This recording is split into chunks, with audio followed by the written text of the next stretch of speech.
Financial Freedom by Grant Sabatier. Use borrowed money to turn $10,000 into millions. Welcome to yourbooksummary.com.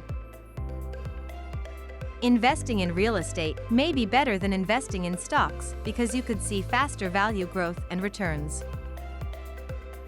It's also beneficial to use a mortgage for purchasing property. To become more knowledgeable about specific locations and increase your ability to spot great deals, creating your own investing guidelines for real estate is recommended. Additionally, getting pre-approved for a mortgage before you start searching for properties can show realtors that you're serious about buying, making it easier to close a deal. When investing in real estate, it's important to select properties that can generate income immediately and have the potential to appreciate in value. A good rule of thumb is to aim for rental income that equals about 1% of the property's cost.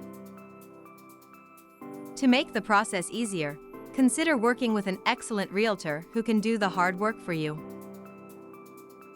Look for properties during less popular times, such as deep winter or when banks sell foreclosed properties. Staying in a rental nearby can also help you understand the neighborhood and whether it's a good investment. It's crucial to have a reliable home inspector evaluate the property and make decisions based on your criteria rather than emotions. I hope you found the information about Financial Freedom by Grant Sabatier. Use borrowed money to turn $10,000 into millions.